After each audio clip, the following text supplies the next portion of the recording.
palavra aos senhores conselheiros, ao representante do Ministério Público, para querendo fazer uso da mesma.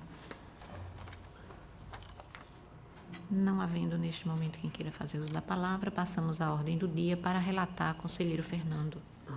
Senhora Presidente, em função das minhas férias e também das novas regras de matérias que foi o pleno, eu não tenho matéria para relatar nessa sessão, senhora Presidente. Muito obrigado.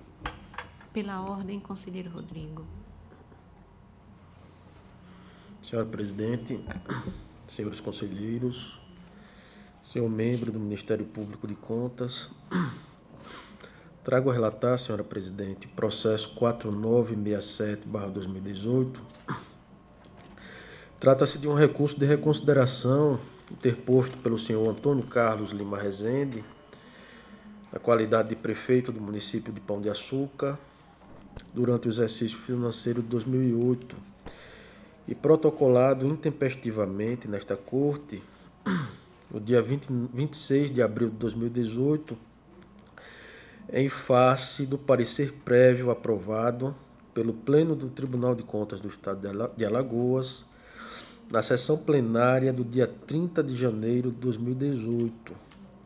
Decisão esta que foi publicada no dia 31 de janeiro de 2018. E que recomendou à Câmara Municipal daquele município, quando do julgamento das contas de governo, que este se fizesse pela irregularidade / rejeição das contas, tendo em vista principalmente, o principal argumento do parecer prévio era o descumprimento do artigo 42 da Lei Complementar número 101/2000. O recurso de reconsideração, o ex-gestor afirma que o conselheiro relator teria deixado de apreciar situações jurídicas e fáticas que podem infirmar o posicionamento adotado, alegando, para tanto, que não ocorreu o descumprimento do artigo 42 da Lei de Responsabilidade Fiscal. Argumentou também que, dado ao decurso do tempo, não tem como comprovar documentalmente o envio do PPA a este Tribunal de Contas. Argumentou também que, na decisão simples de número 1/2016, não foi informada a ausência do PPA, que não fez o uso de dispositivo estranho à previsão de receita e fixação de despesa constante na LOA, que o município não detinha em 2008 um sistema eficaz para o registro de seus bens móveis e imóveis, que não se pode ser responsabilizado por ato não praticado durante sua gestão e, por fim, que o recorrente atuou com responsabilidade financeira. Ao final, o senhor Antônio Carlos Lima Rezende requereu a concessão do efeito suspensivo na forma do artigo 53 da Lei Estadual 5.604 e que reconsidere a conclusão do parecer prévio com medida a emitir parecer final, opinando pela regularidade das contas. Este é o relatório, senhora Presidente. Com a palavra o Ministério Público. Senhora Presidente, trata-se de recurso relativo à prestação de contas do exercício de 2008 e o Ministério Público já houve entendimento lá dessas procuradorias de contas, no sentido de que, se não houve manifestação no mérito do processo, também não haveria a necessidade de pronunciamento do Ministério Público na fase recursal. Com a palavra o conselheiro. Senhora Presidente, como visto no relatório, a decisão plenária recorrida foi publicada no dia 31 de janeiro de 2018. O recorrente foi notificado da decisão plenária por via postal no dia 28 de março de 2018 e interpôs o recurso de reconsideração em 26 de abril de 2018. O artigo 53 da Lei Estadual 5.604 define como marco inicial para a interposição do recurso de reconsideração a publicação da decisão recorrida em diário oficial. Desta forma, como formulado, o recurso apresentado seria completamente intempestivo. Contudo, em nome da instrumentalidade das formas, torna-se necessário aplicar o princípio da fungibilidade recursal, a fim de conhecer o recurso de reconsideração como se de revisão fosse, pois no presente caso, este seria instrumento viável para a reforma da decisão recorrida. Isto porque é permitido que a peça recursal, proposta de forma equivocada, seja aceita, desde que inexistente erro grosseiro ou má-fé, e que seja protocolada dentro do mesmo prazo do recurso correto, o que se verifica no caso, na forma do artigo 55 da Lei Estadual 5.604/94. O recorrente fundamenta sua irresignação em documentos novos e apresentou suas razões recursais dentro do prazo de 5 anos, demonstrando evidente violação à lei. Nos termos do Manual de Recursos, da portaria do TCU, portaria 35/2014, extraímos, abre-se aspas, o rigor no exame do requisito de adequação do recurso é amenizado em certas circunstâncias pelo princípio da fungibilidade recursal. Por ele, permite-se que o recurso interposto erroneamente seja conhecido e processado desde que 1. Sejam atendidos os pressupostos de admissibilidade do recurso, que seria o correto para a espécie, e 2. Não seja erro grosseiro cometido na escolha do recurso inadequado. Deste modo, este conselheiro entende que o recurso apresentado se amolda às hipóteses de cabimento do recurso de revisão, como previstas na Lei Orgânica do Tribunal de Contas, em seu artigo 55, e deve ser, portanto, conhecido. Quanto ao mérito recursal, eu vou fazer alguns esclarecimentos. No parecer prévio que a gente emitiu, o único ponto de controle que deu ensejo à rejeição das contas foi o referente ao descumprimento do artigo 42 da Lei de Responsabilidade Fiscal. Os demais pontos, as demais inconsistências, os demais achados, em que pese configurarem contrariedade ao direito, eles não seriam por si só suficientes para a rejeição das contas, mas, como consignado naquele voto, naquele acordo, para a recomendação, a regularidade com ressalvas, e a recomendação de correção em face do gestor. Então, o primeiro ponto, que é o essencial para a rejeição daquelas contas, eu vou apreciar dentro do capítulo do descumprimento do artigo 42 da Lei de Responsabilidade Fiscal.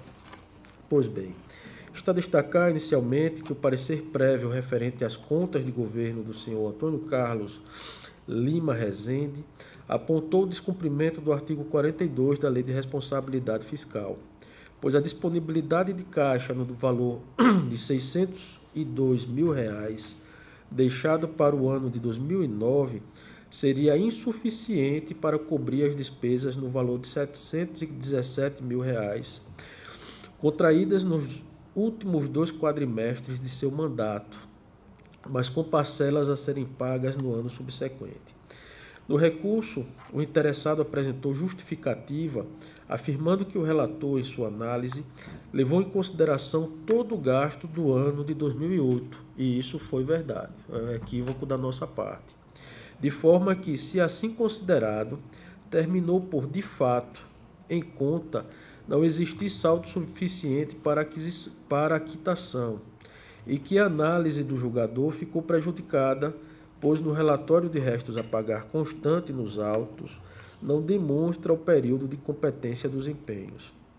Desse modo, o recorrente solicitou que a consultoria contábil, à época, esclarecesse os gastos nos últimos 2 quadrimestres, a reforçar que não havia déficit nos restos a pagar do insurgente, referente ao exercício financeiro de 2008, especialmente os 8 últimos meses. Assim, a fim de confirmar e comprovar a inscrição referente ao período de maio a dezembro de 2008, o gestor encaminhou o relatório municipal contendo a relação de restos a pagar. Assim sendo, analisando a relação despesas contraídas nos últimos 2 quadrimestres, podemos afirmar que o recorrente inscreveu em restos a pagar o valor de R$ 571.356 e que o saldo de R$ 602.043 seria suficiente para cobrir tais despesas. Destaca-se também que, para além do já evidente crédito em conta suficiente para pagamento das despesas inscritas em restos a pagar, o gestor apontou que deveriam ter sido considerados como disponibilidade de caixa os créditos no valor de R$ 290 mil referentes ao Fundo Nacional de Saúde, que deveriam ter sido creditados nas contas do município até dezembro de 2008 e que somente foram em 2009. Este argumento nós não acolhemos, este último argumento, pois pelo regime de caixa, o mesmo será registrado no exercício financeiro subsequente como receita. Desta forma, senhores conselheiros, levando em consideração as despesas contraídas nesses últimos 2 quadrimestres, verificamos que havia lastro financeiro suficiente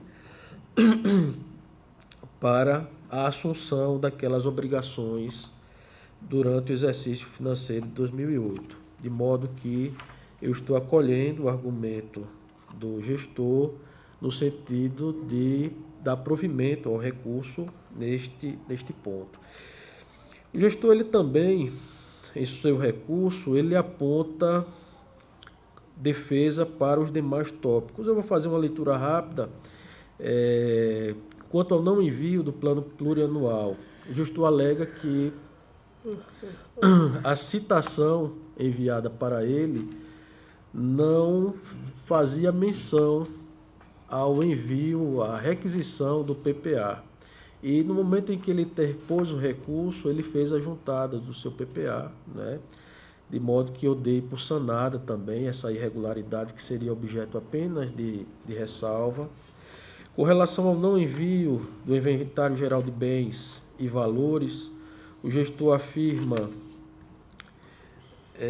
que não podia cumprir esta exigência, pois não havia naquela municipalidade, nunca houve sistema eficaz para o registro de seus bens móveis e imóveis.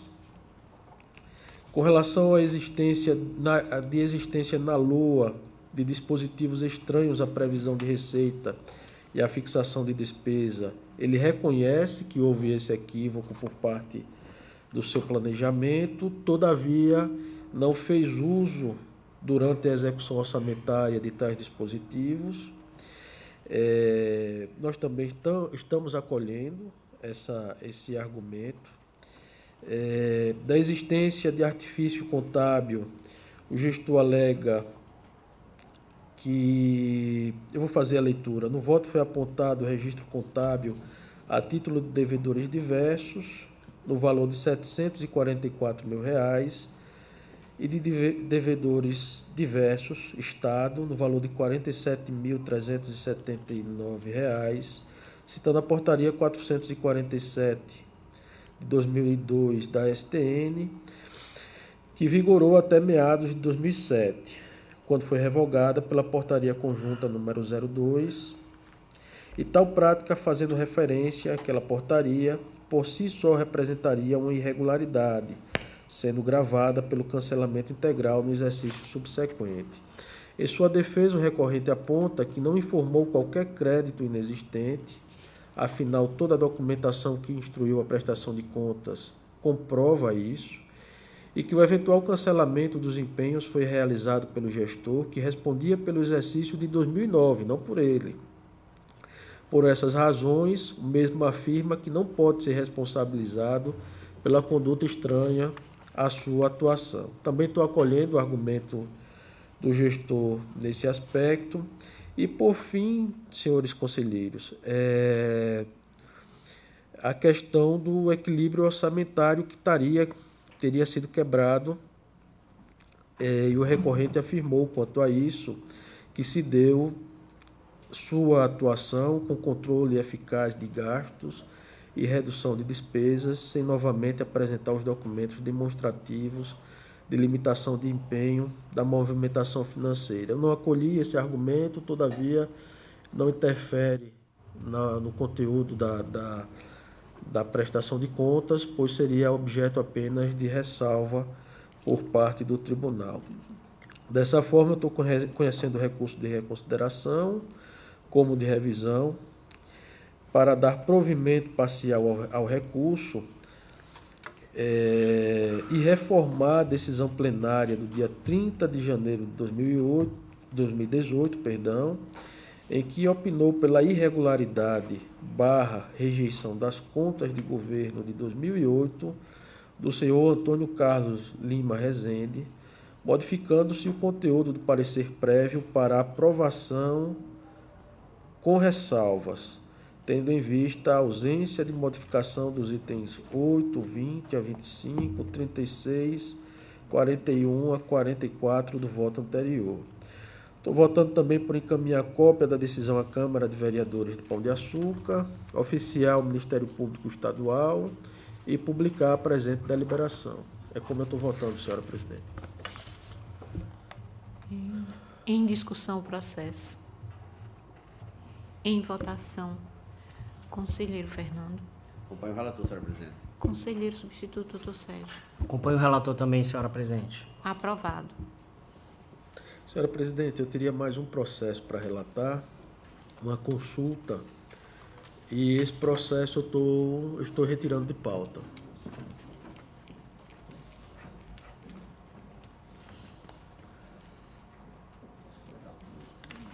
Pode tá bom. Desse modo, minha pauta fica encerrada.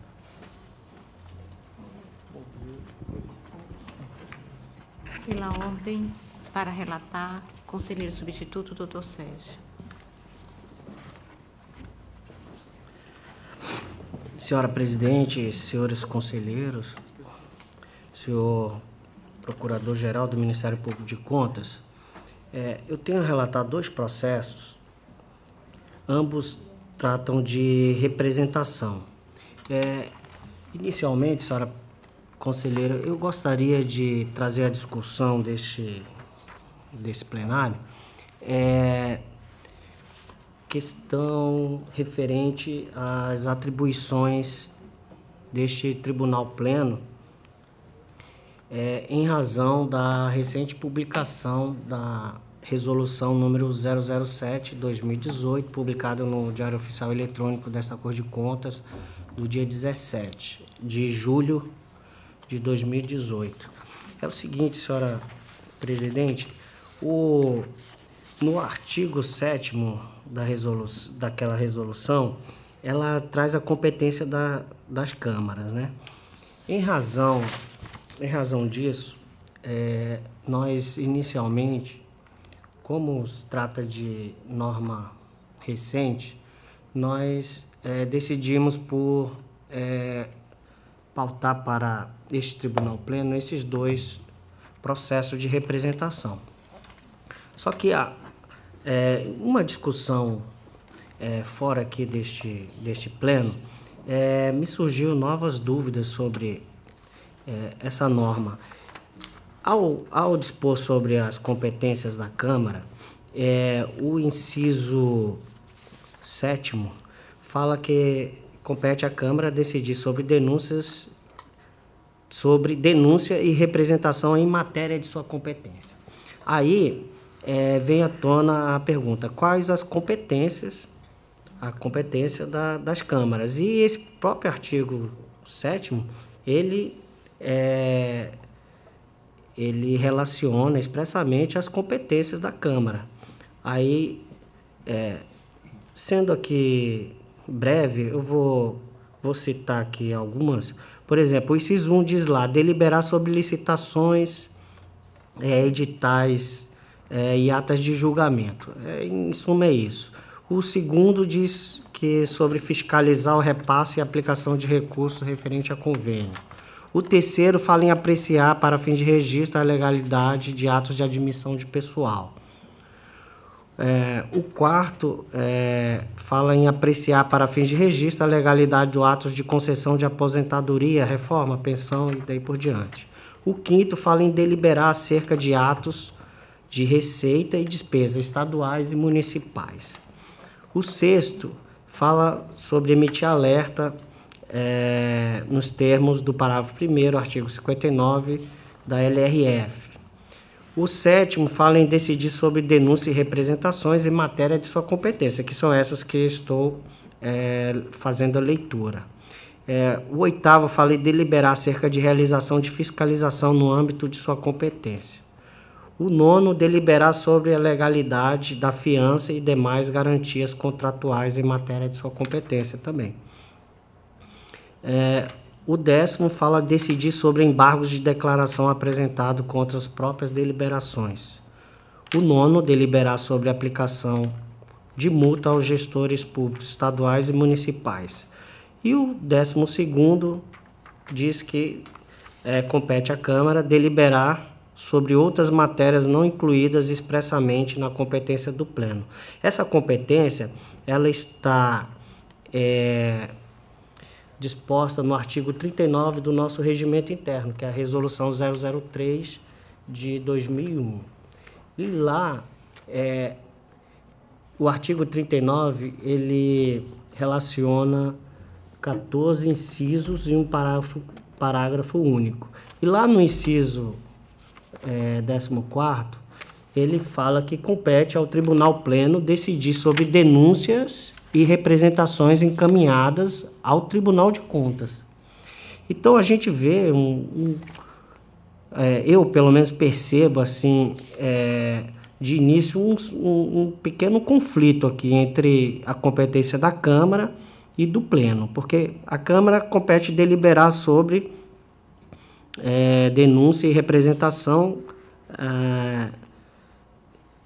que trata da matéria de sua competência. E aqui fala de denúncia e representação encaminhada ao Tribunal de Contas.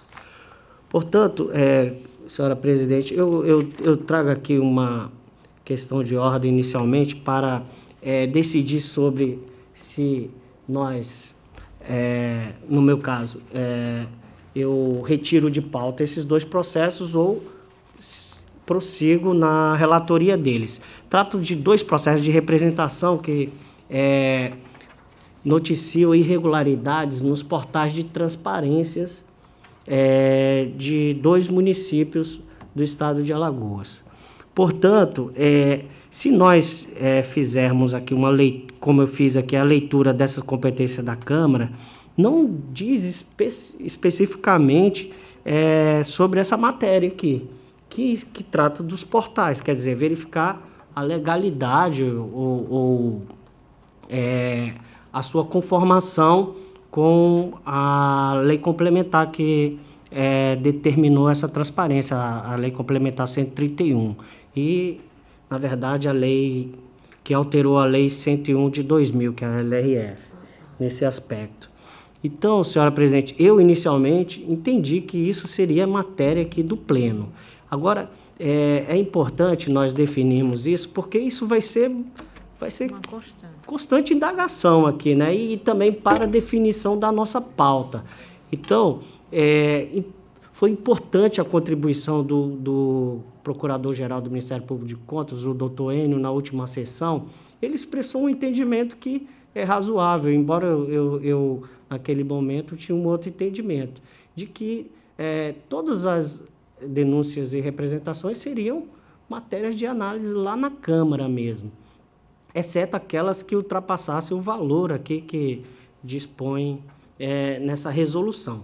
Bem, é um entendimento. O outro, a gente teria que ver cada objeto dessas representações para, então, pautar aqui, que foi o caso desse aqui inicialmente. Então, eu gostaria da manifestação da presidência, né, desse tribunal pleno e também dos demais conselheiros para a gente dirimir sobre isso, porque eu penso também que nós deveríamos aqui, com relação ao artigo 39, definir expressamente essas competências do tribunal pleno, até mesmo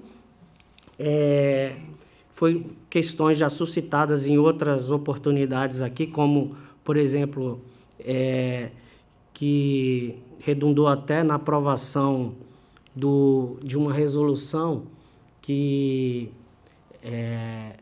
entendeu que não deveria ser objeto de apreciação deste pleno os processos que tratavam de diligência, citação e assim por diante. Então, é importante a gente definir essa competência desse tribunal pleno em razão dessa nova norma. E ainda chama a atenção, aproveitando aqui já um momento, de uma norma também que foi recente, que definiu as atribuições dos conselheiros substitutos aqui no Pleno e nas câmaras, que é a Resolução 005/2018, publicada naquela mesma data. E lá no artigo 2º, trata também da distribuição dos processos, tanto aos relatores quanto aos conselheiros relatores, quanto aos conselheiros substitutos, que também entendo que precisa de uma definição para que a gente dê efetividade a essa norma. Portanto, senhora presidente, eu fico aqui no aguardo dessas definições. É isso, senhora presidente. Conselheiro, Vossa Excelência se manifesta no sentido de retirar ou Vossa Excelência solicita que seja colocada neste momento para deliberação?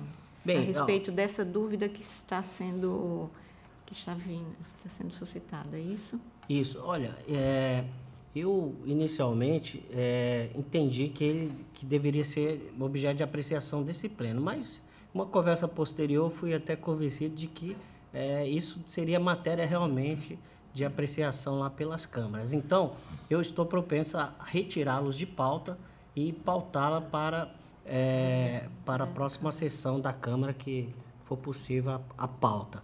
Então, assim, repensando, eu faço o mesmo entendimento do Ministério Público de Contas, que todas as denúncias e representações, em razão de se tratar de norma recente, que acaba revogando essa norma do regimento interno, que é o inciso 14 aqui do artigo 39 do regimento interno, é de que todas essas matérias, porque aqui senão a gente vai ter que analisar cada objeto dessas representações. Então, todas as denúncias e representações nós deliberaríamos nas câmaras, exceto quando se tratar de denúncia e representação de, por exemplo, licitações que superam aquele limite que está disposto aqui do parágrafo 1º do artigo 23, a linha C da Lei 8.666 de 93,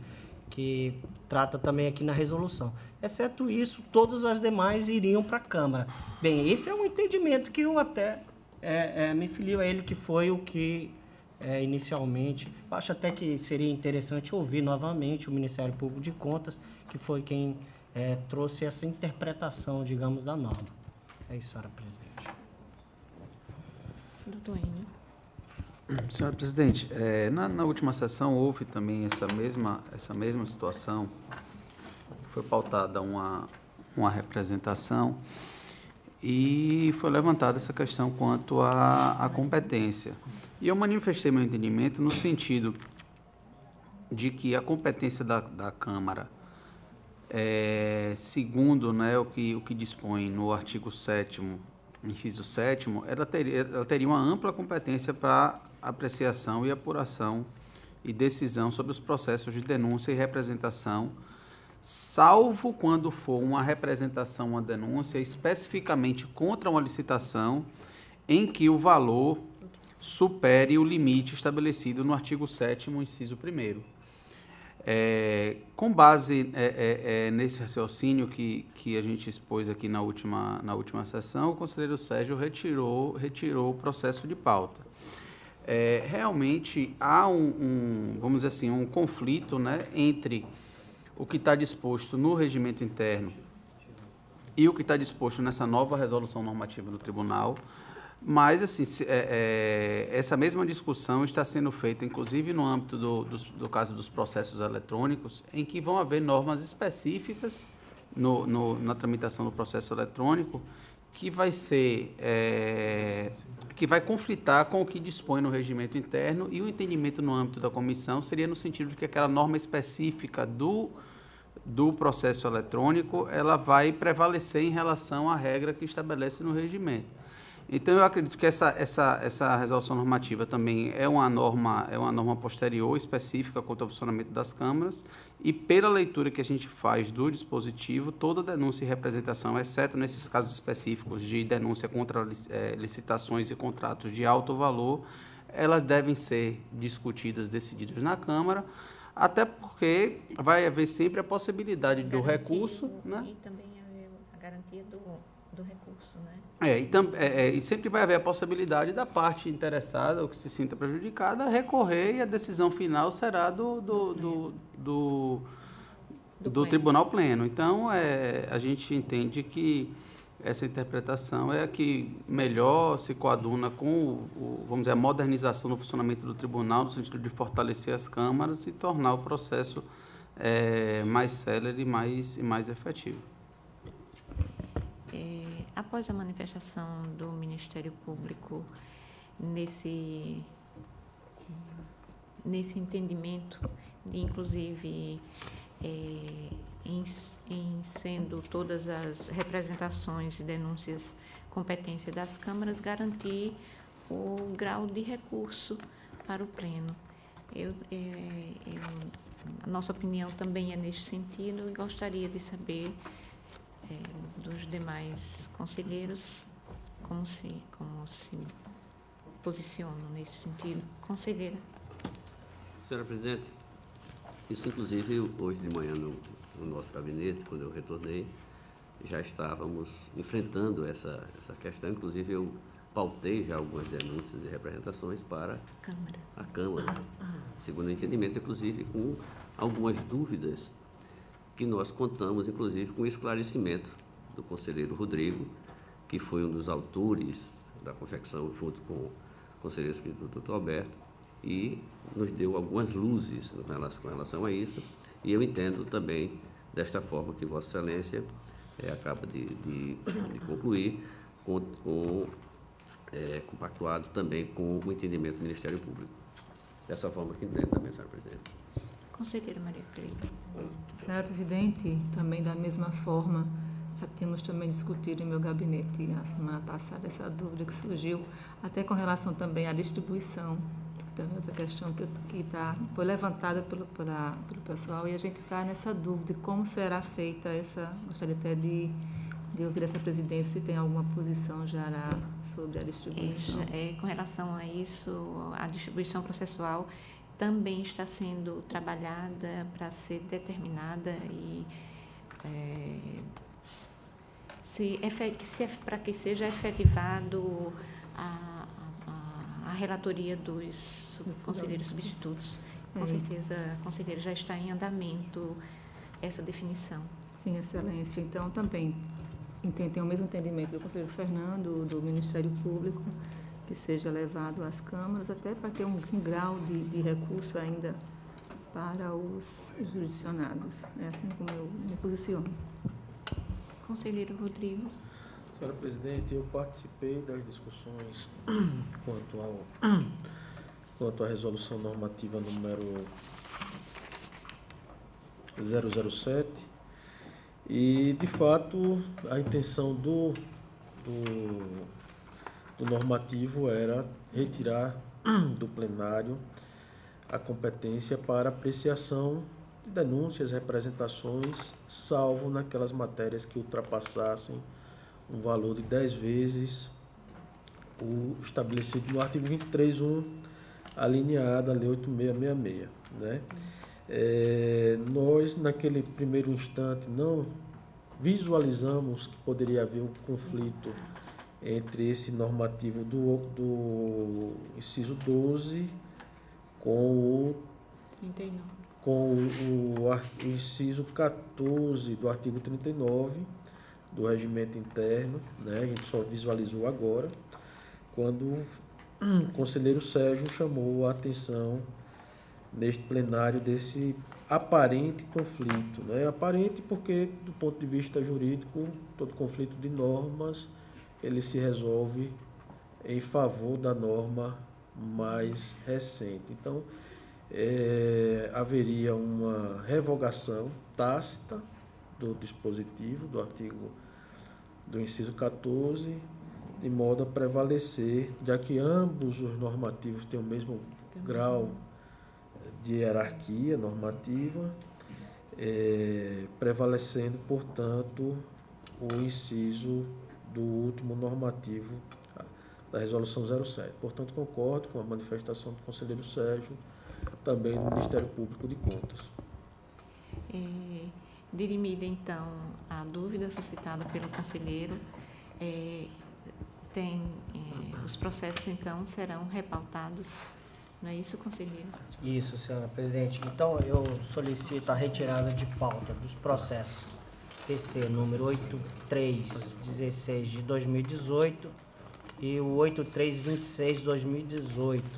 E, portanto, eu vou determinar uma nova pauta para esse processo, para a Câmara, da qual eu componho. E, sendo assim, senhora presidente, eu não tenho processo para relatar nessa sessão.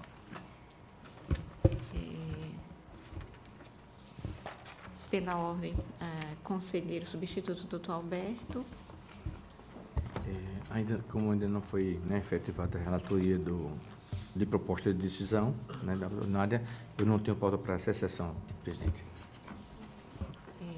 Concluída a pauta desta sessão, passamos então ao horário das explicações pessoais e eu trago a vossas excelências para conhecimento e também deliberação uma solicitação que foi encaminhada a este tribunal da Controladoria Geral do Estado com relação ao calendário que se encerrara ontem, dia 30 de julho, em virtude de uma impossibilidade surgida pela implementação do novo sistema que o Estado está implantando para fornecimento de suas informações e dados, e em virtude da não conclusão em tempo hábil, ficou impossibilitado de serem encaminhadas essas informações. E aí solicita-nos o Estado, através da Controladoria Geral, uma prorrogação de prazo para a apresentação dessas informações, que seria para 30 de agosto próximo. Então, essa presidência entende como plausível e possível, em virtude da justificativa apresentada, e gostaria também de conhecer o entendimento de vossas excelências com relação a esta solicitação. Conselheira Maria Cleide. Senhora presidente, não tenho nenhum óbice à prorrogação. Conselheiro Fernando. Sem um óbice para a prorrogação, senhora presidente. Conselheiro Rodrigo. Da mesma forma, presidente. Conselheiro substituto, doutor Alberto. Conselheiro substituto, doutor Sérgio. Também, senhora presidente. Então, já de conhecimento de vossas excelências, fica, então, prorrogado o prazo para o atendimento da exigência do Tribunal de Contas com relação à apresentação das informações pelos jurisdicionados, e estenderemos, inclusive, a solicitação a todos os órgãos que fizeram a solicitação através da Controladoria. Continua facultada a palavra à senhora conselheira e aos senhores conselheiros e ao representante do Ministério Público para querendo fazer uso da mesma. Não havendo quem queira fazer uso da palavra neste momento, Declaro encerrada, em nome de Deus, a presente sessão, convocando-os para a próxima no horário regimental. Está encerrada a sessão.